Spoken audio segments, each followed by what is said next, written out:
Lah soal gremeng ya bawaan manusia gitu ya. Ya nggak apa-apa namanya tetap gremeng. Ini penting saya utarakan, makanya menurut saya itu bangga dengan Pak Hamid karena sepupu mbah saya itu karena alimnya. Meskipun banyak orang mensifati beliau wali dan memang wali betul, tapi saya tetap menstatuskan beliau orang alim yang dari kelaziman alim itu beliau wali. Jangan dibalik, wali dulu baru alim. Karena dalam beliau orang lasem dan kaidah di lasem itu fakullu alimin waliyullah walaysa kullu waliillah aliman. Jadi kalau kaidah di daerah Jawa Tengah itu semua orang alim pasti wali, tapi kalau wali tidak mesti alim. Sehingga kalau menstatuskan alim itu keren. Kalau di Jawa Tengah status alim itu keren. Dan soal keramat yang kaitannya dengan Mbah Mun itu masyhur itu dulu ketika Mbah Hamid santai-santai sama Pak Taifur sama keluarga. Beliau mau istirahat, kemudian yang datang Kiai Maimun, Mbah Mun zaman itu masih dipanggil Gus. Sopo pur, ada Pak Taifur di situ. Kata Pak Taifur, saya kalau manggil Pak D itu Gus Mun. Dan itu Mbah Hamid ngendikan rojulun alimun wali. Itu orang lelaki yang alim yang wali. Jadi beliau muji Mbah Mun juga alimun dulu, rojulun alimun wali. Ini penting saya utarakan karena kesanatan keilmuan beliau jelas dari beberapa keluarga di Lasem. Karena di daerah Fakhriyah itu yang tempat lahirnya Pak Hamid juga lahirnya mbah saya. Itu mbah-mbahnya sudah orang alim, termasuk Kiai Sidik Jember itu juga lahirnya di kawasan pondoknya Pak Hamid Fakhriyah. Kemudian Kiai Sidik punya anak yang namanya Ahmad Sidik yang jadi apa? Rois Am yang sekarang ada Gus Wirjon macam-macam. Itu semuanya juga keluarga Lasem. Nah, saya cerita keluarga ini penting bukan karena tafakhur atau tabai, bukan, karena Allah itu membuat satu tradisi besar memang lewat dzurriyyah. Sehingga Allah ngendikan misalnya ulaikal ladzina an'ama Allahu 'alaihim minan nabiyyin min dzurriyyati Adam wa mimman hamalna ma'anu wa min dzurriyyati Ibrahim wa Israila wa mimman hadaina wastadaina. Karena tanpa dzurriyyah itu enggak ada tradisi, enggak ada kultur.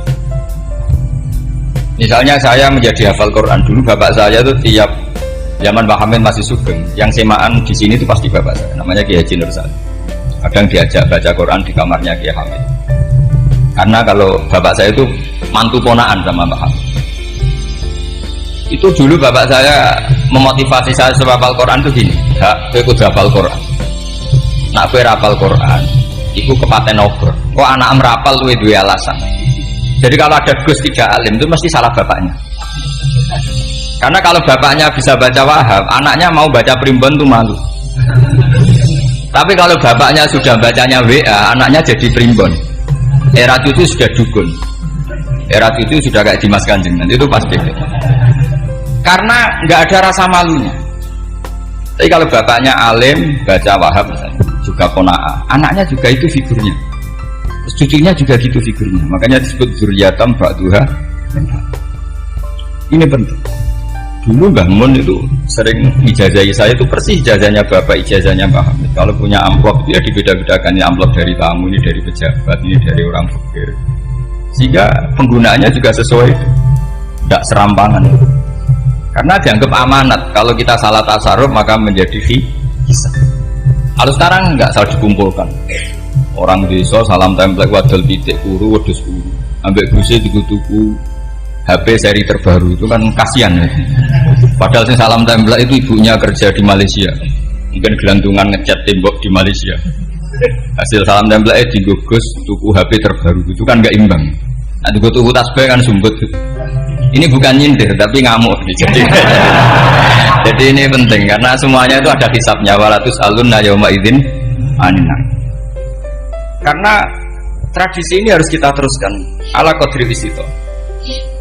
Karena itu nanti yang mengawal Kemudian termasuk tradisi mengakui santri goblok, ini penting. Itu enggak ada santri sebarokah santri goblok. Makanya dulu Mbah Mun, Mbah Hamid, Kiai alim itu kalau sama santri goblok ya tidak benci. Enggak kayak sekarang semua orang bikin sekolah unggulan. Sekolah unggulan itu kritik saya hanya memproduksi orang-orang yang nantinya mendapat. Kalau kamu punya santri hafal Quran, nanti hadiahnya umroh, tanglanya umroh, santri pinter hadiahnya beasiswa. Tapi hubungannya sama negara itu mendapat. Sementara santri yang goblok hidup di pedalaman Kalimantan, karena di sana belum ada masjid, bikin masjid. Sebagian hartanya dipakai masjid, sebagian hartanya dipakai bangun masjid. Ini yang goblok pendiri masjid, Yang pinter pengajian di masjid dibisaroi uang kas masjid. Artinya gini, ya kalau halalnya halal, tapi kita mbok yoroh hikmahnya orang-orang goblok. Supaya kita tetap ngaji, Rabbana ma khalaqta hadza batila. Semua ini ada gunanya. Subhanaka ma khalaqta. Jadi semuanya ada gunanya. Maka bagi santri-santri yang goblok, tolong nanti saya difatihai karena saya ini pembela Anda. Lo yang ngomong biar saya, karena saya terkenal santri pinter. Kalau yang ngomong sampean goblok kan nggak ada yang percaya. Oh, padune padha gobloke kan gitu. Yang ngomong harus saya. Saya itu niru Rasulullah Shallallahu Alaihi Wasallam. Nabi itu kalau ada santri serabakat pinter itu diwaris sak surat terus nang mulai pinter. Banyak itu. Balighu anni walau ayah, ada sahabat ngaji hanya diajari idza zulzilatil ardu, sudah kamu pulang, sudah pinter. Karena betul. Sekarang coba diangan-angan, ada santri alim alamah, mungkin bakasnya furu'iyah, gimana hukumnya Jumatan jumlahnya itu 40 kurang atau 40 pas imam. Kemudian ada yang batal satu, hukumnya gimana?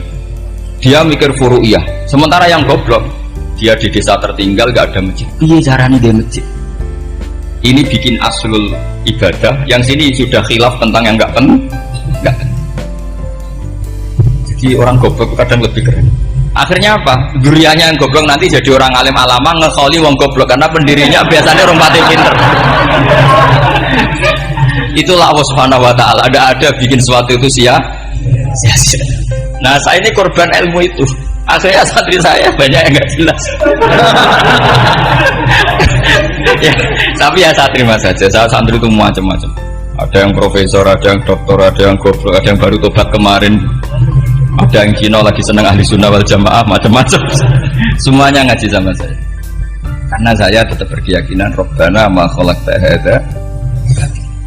Ini penting saya utarakan karena khazanah kita ini jangan digerus oleh orang yang tidak bertanggung jawab. Pernah ada di hadis Muslim ini, cerita di Sahih Muslim. Ada seseorang sedang sujud kemudian diinjek oleh orang fasik. Saya ulangi, diinjek. Rokobanya yang diinjek itu rokobanya. Lehernya itu diinjek sama orang fasik. Kemudian si yang sujud tadi bersumpah wallahi la yaghfiru wallahu lak. Demi Allah, Allah tidak akan mengampuni kamu. Itu Allah kemudian mewahyukan sama Nabi di zamannya. Wahyunya adalah man dalladzi yata'alla alayya alla aghfira li fulan laqad ghafartu dzunuba wa ahbattu amalan. Siapa yang mencantut namaku dengan menstatuskan saya tidak bisa memberi maaf, sungguh orang itu saya maafkan, dan yang ahli ibadah amalnya tak cabut semua, tak hapus. Karena Allah tuh nggak boleh distatuskan sesuai keinginan kita.